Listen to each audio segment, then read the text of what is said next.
Oi, gente, tudo bem com vocês? Aqui quem fala é a professora Marília Cruz e hoje estaremos abordando mais um tema bem legal, que é sobre nuvem de gafanhotos. Quem não ouviu falar sobre isso nesses últimos dias, né? Então vamos lá. No destaque aqui de insetos, a gente vai passando essas publicações até chegar na publicação nuvem de gafanhotos. E vamos ler comigo esse textinho. E aí a gente vai comentando, tá? No decorrer da leitura do texto.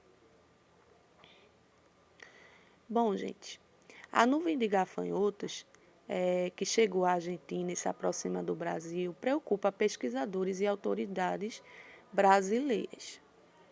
A gente sabe que nuvem de gafanhotos se refere ao fato de gafanhotos estarem no seu hábito gregário. O que é isso? Quando eles estão juntos, formando um grande aglomerado, ou seja, uma grande nuvem deles, tá, gente? A gente sabe que antes desses insetos chegarem, né, dessa forma, em forma de nuvem, na Argentina, eles passaram no Paraguai. E lá no Paraguai, eles preocuparam bastante os agricultores, né, e pesquisadores, porque eles deram um prejuízo enorme para algumas culturas, especialmente a cultura do milho. E daí, depois de saírem do Paraguai, eles foram para a Argentina. E eles tendem a ir para o Uruguai. Só que, para chegar no Uruguai, eles precisam passar pelo Brasil. Em especial em dois estados do sul, que é Santa Catarina e Rio Grande do Sul. A gente sabe que os estados de Santa Catarina e Rio Grande do Sul são estados que possuem, né, sua temperatura mais amenas, mais frias. Porém, estamos vivendo, né, nesses últimos dias, o famoso aquecimento global, mudança climática.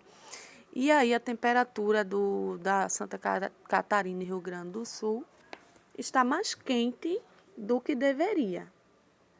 Isso é um problema sério, né? Então, esses insetos, gente, os gafanhotos, para que eles tenham uma reprodução eficiente, eles precisam de temperaturas mais quentes e também de um clima mais seco.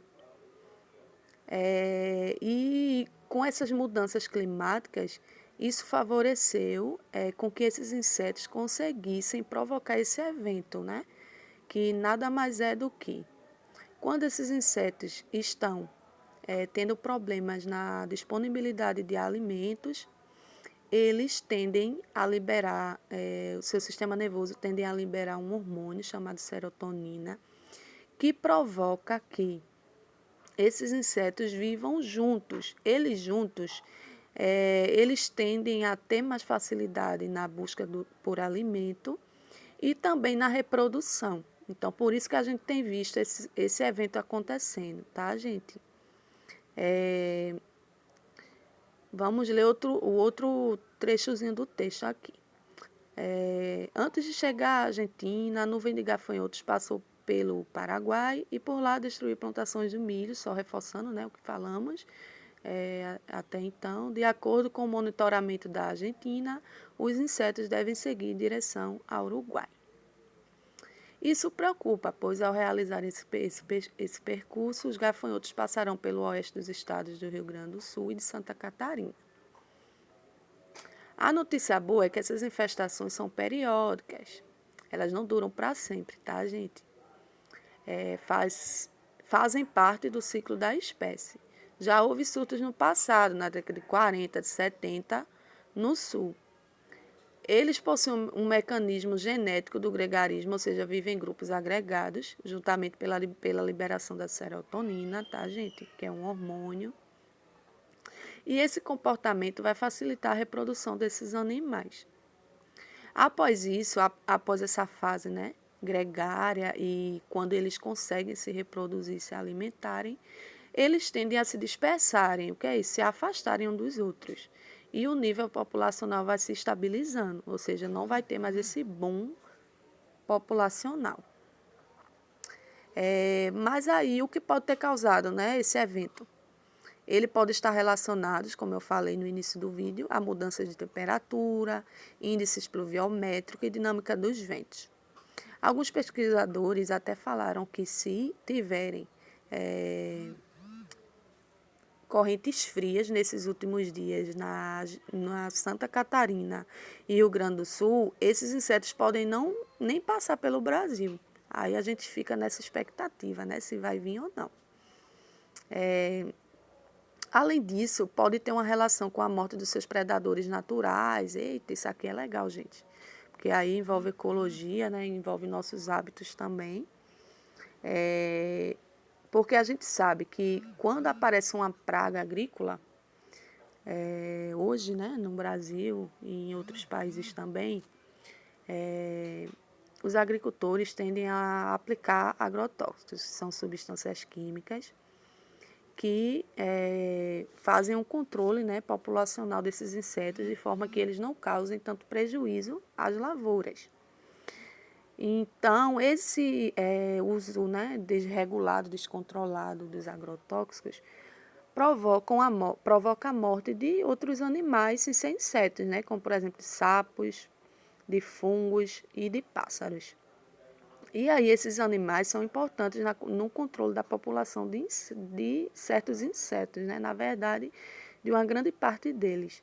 Então, com a morte desses predadores naturais e um clima, né, mais quente e mais seco, esse inseto, né, em especial o gafanhoto, ele tende a causar isso, a um boom populacional, ou seja, a se reproduzir muito e podendo formar essas nuvens. Lembrando que esse evento não é comum, tá, gente? Ele é raro, é considerado raro.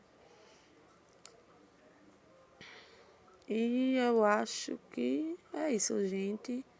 Se vocês tiverem alguma dúvida, vocês podem perguntar nos comentários.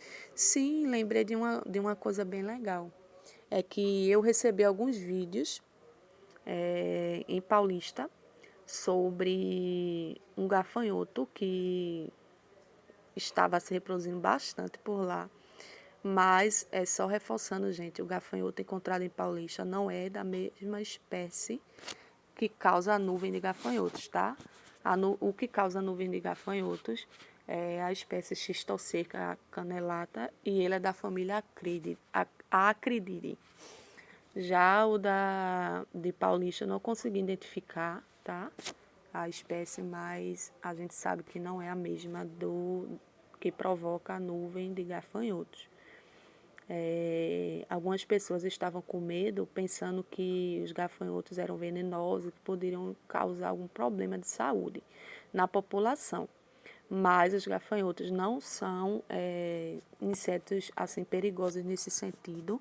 O impacto que eles causam, né, na nossa vida é o indireto, de forma indireta, atacando as lavouras, né, e consequentemente a disponibilidade de alimentos, mas diretamente não são insetos que causam dano à nossa saúde, tá, gente? Sim, tem outro detalhe importante que eu vi na internet, falando de que a cada quilômetro quadrado dessa nuvem, né, de gafanhotos, você pode encontrar 40 milhões deles. E esses 40 milhões de gafanhotos podem comer em um dia o equivalente a 2.000 vacas, ou seja, se não houver um controle, né, dessa nuvem de gafanhotos, o estrago é enorme, tá, gente? Mas no Brasil, né, os órgãos competentes já estão criando estratégias para o controle dessa nuvem se ela chegar aqui no Brasil, tá, gente? Então não é motivo para pânico, para espalhar fake news, né? Mas é motivo da gente aprender e refletir sobre as mudanças climáticas e as consequências que ela traz para a nossa vida, né? A gente vê que nessas coisas assim, tanto da vespa, assassina, né, que a gente viu alguns dias atrás, quanto a nuvem de gafanhotos, são consequências, né, de mudanças climáticas, atitudes erradas do ser humano. Então, é isso, gente. Espero ter contribuído para algumas dúvidas de vocês e estamos aqui para maiores esclarecimentos, tá bom? Beijos.